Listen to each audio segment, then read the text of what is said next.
नमस्कार, मैं हूं अमित सिन्हा। मैं आईसीआईसी फाउंडेशन में ट्रेनर हूं। मैं आज चर्चा कर रहा हूं इलेक्ट्रिकल होम अप्लायंसेज में इलेक्ट्रिक केटल और जानेंगे उसके सर्विसिंग, फिक्सिंग एंड रिपेयर्स के बारे में।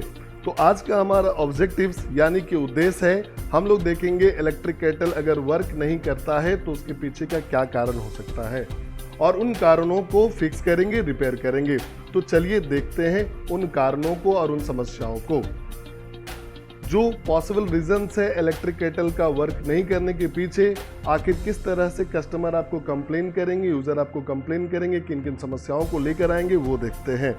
समस्या नंबर 1, कस्टमर आपको बताएंगे कि केटल वर्क नहीं कर रहा है जबकि स्विच ऑन है, सप्लाई दिया हुआ है तब भी। दूसरी समस्या आपको बताएंगे कि जैसे ही मैं स्विच ऑन कर रहा हूँ इलेक्ट्रिक केटल का, फ्यूज जल जा रहा है। तीसरी समस्या वो आपको बताएंगे कि केटल बॉडी से शॉक लग रहा है। चौथी समस्या आपको बताएंगे कि kettle heat control not working, यानी कि केटल पे आपका टेम्परेचर कंट्रोल नहीं हो पा रहा है। अगली समस्या आपको वो भी बता सकते हैं कि केटल बेस टूट गया है।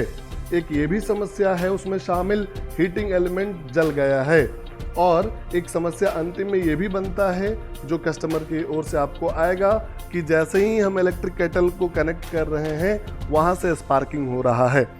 ये कुछ ऐसे संभावित समस्याएं हैं जो कस्टमर आपको लेकर आएंगे और इन कारणों को आपको सॉल्व करना पड़ेगा, जिसमें मैंने पहले बताया कि सप्लाई का नहीं आना, करंट लगना, टेम्परेचर कंट्रोल नहीं होना, केटल का बेस का टूट जाना, हीटिंग एलिमेंट का जल जाना, स्पार्किंग होना, ऐसी समस्याएं रहेंगी। अब हम लोग चलते हैं अपनी अगली समस्या की ओर, जहां पर यह है जो प्रमुख कारण में से एक है कि केटल नॉट वर्किंग। पीछे हम लोग देख रहे थे कि वो समस्या कस्टमर लेकर आएंगे जो संभावित था। उसमें से एक समस्या ये भी था कि केटल वर्क नहीं कर रहा है। अब केटल क्यों नहीं काम करता है ये हम लोग देख सकते हैं। हो सकता है कि फ्यूज जल गया हो तो फ्यूज को रिप्लेस कर दीजिए। हो सकता है कि सर्किट ब्रेकर ट्रिप हो गया हो तो सर्किट ब्रेकर क्यों ट्रिप हुआ इसको फाइंड आउट कीजिए, रिपेयर कीजिए, फिर सर्किट ब्रेकर को ऑन कर दीजिए। हो सकता है कि सप्लाई कॉर्ड में कुछ प्रॉब्लम हो तो सप्लाई कॉर्ड को रिप्लेस कर दीजिए। हो सकता है कि स्विच में कुछ प्रॉब्लम हो तो स्विच को आप बदलिए। यह भी संभावना है कि हीटिंग एलिमेंट के टर्मिनल में लूज कनेक्शन हो गया हो, वायरिंग टूट गई हो, तो आप उसे रिपेयर कीजिए। और तब भी नहीं बन पाता है तो आप हीटिंग एलिमेंट को रिप्लेस कीजिए। हीटिंग एलिमेंट का जल जाना, अगर हीटिंग एलिमेंट जल जाएगा तो भी आपका केटल काम नहीं करेगा, तो उस परिस्थिति में आपको हीटिंग एलिमेंट बदलना पड़ेगा। तो अभी हम लोग जो कारण देख रहे हैं यह सभी संभावित कारण हैं जिसके वजह से आपका केटल वर्क नहीं कर सकता है। जिसमें हम लोग क्या देखें, ज़्यादातर समस्याएं जो देख रहे हैं वह पार्ट से रिलेटेड है, सप्लाई से रिलेटेड है। तो उन सभी को आपको रिप्लेस करने हैं या तो रिपेयर करने हैं। अब चलते हैं अपनी अगली समस्या की ओर। अगली समस्या यह है कि स्विच ऑन करते ही फ्यूज जल जा रहा है।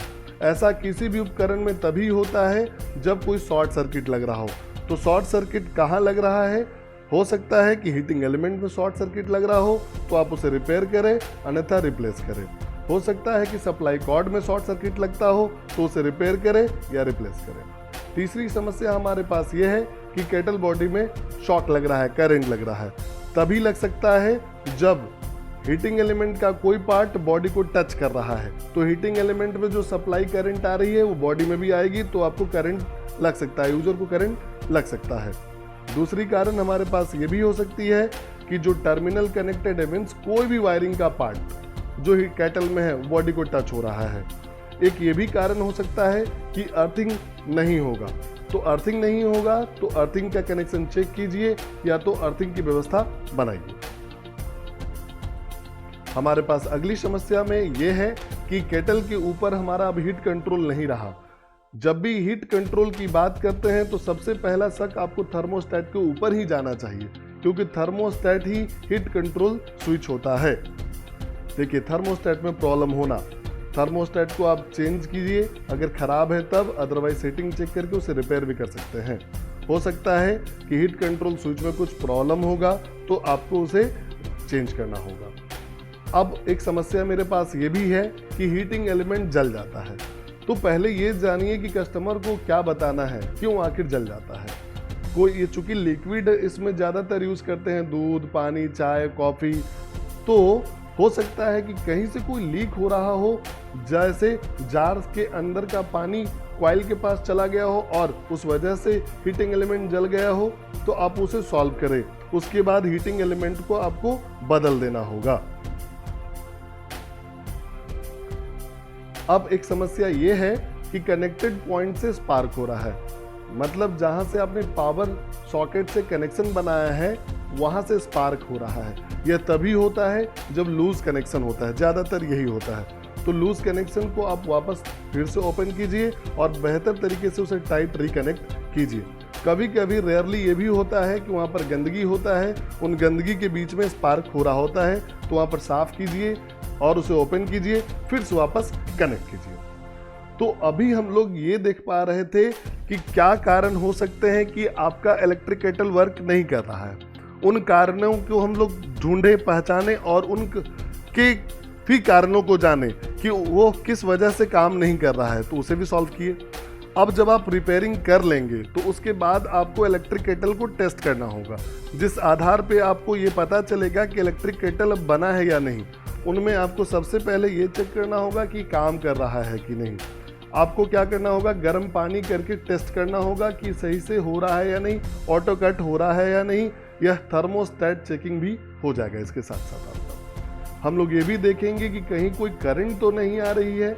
अगर आ रही है, कहीं पर कट दिख रहा है आपको, तो आप इंसुलेशन टेप का इस्तेमाल करें, उसके इंसुलेशन की प्रॉपर व्यवस्था करें।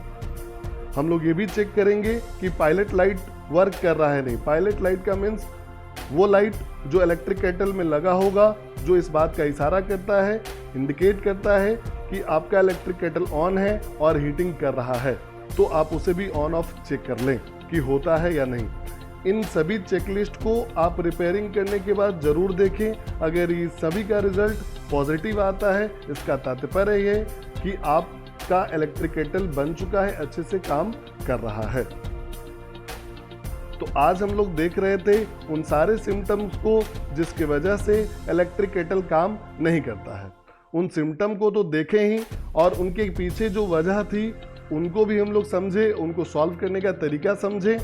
तो इस तरह से हम लोग इलेक्ट्रिक केटल बनाना सीख जाएंगे। आप क्या करेंगे, इस वीडियो को बारीकी से देखेंगे, ध्यान से देखेंगे, ताकि आप एक अच्छा इलेक्ट्रिक केटल टेक्नीशियन बन पाए। आपके बेहतर भविष्य के लिए ICICI फाउंडेशन की ओर से शुभकामना। आप खुश रहें, स्वस्थ रहें। धन्यवाद।